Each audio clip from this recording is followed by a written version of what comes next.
तुमचे कागद तुमचा अधिकार। तुम्ही नोकरी सोडली आणि कंपनीनं तुमचं रिलिव्हिंग लेटर, एक्सपिरियन्स सर्टिफिकेट किंवा सर्व्हिस सर्टिफिकेट अडवून ठेवलं का आहे का? जर हो तर हा व्हिडिओ तुमच्यासाठीच आहे। कारण आज आपण समजून घेणार आहोत की नोकरी सोडल्यानंतर हे कागद मिळणं हा तुमचा हक्क आहे, कंपनीनं केलेले उपकार नाही। भारतात कायदा अगदी स्पष्ट सांगतो की जर तुम्ही तुमचा नोटीस पिरियड पूर्ण केला असेल, हँडओव्हर दिला असेल आणि कंपनीची औपचारिक प्रक्रिया पूर्ण केली असेल तर कंपनी तुम्हाला 3 महत्त्वाचे कागद देणं बंधनकारक आहे।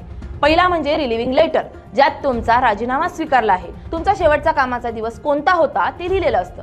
दुसरा म्हणजे एक्सपिरियन्स लेटर, ज्यात तुम्ही किती काळ काम केलं, कोणत्या पदावर होतात आणि तुमचा अनुभव काय आहे हे नमूद असतं। आणि तिसरं म्हणजे सर्व्हिस सर्टिफिकेट, ज्यात तुम्ही त्या कंपनीत किती काळ काम केलं याचा पुरावा असतो। हे कागद फक्त चांगल्या अटींवर नोकरी सोडणाऱ्यांनाच मिळतात असं नाही। जरी एखाद्या कर्मचाऱ्याला काढून टाकलं असेल तरीही कायदेशीर पद्धतीनं सेवा संपवली असेल तर त्यालाही सर्व्हिस सर्टिफिकेट मिळायलाच हवं। कोर्टाने अनेक वेळा स्पष्ट सांगितलंय की कंपनी मनमानी पद्धतीनं हे कागद अडवू शकत नाही, जोपर्यंत गंभीर गैरवर्तन सिद्ध झालेलं नाही।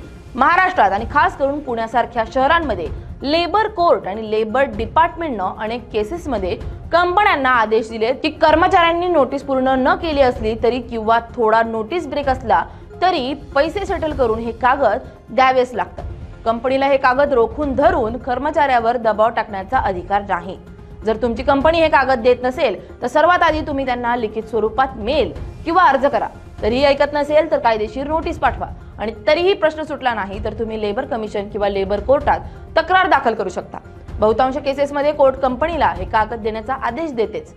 एक लक्षात ठेवा, रिलिव्हिंग लेटर, एक्सपिरियन्स सर्टिफिकेट आणि सर्व्हिस सर्टिफिकेट हे तुमचे हक्क आहेत, ढीक नाही। तुम्ही काम केलंय त्यामुळे त्याचा पुरावा मिळणं हे कायद्यानं तुमचा अधिकार आहे। जर कोणी तो अधिकार अडवत असेल तर घाबरू नका, कायदा तुमच्याच बाजूने आहे।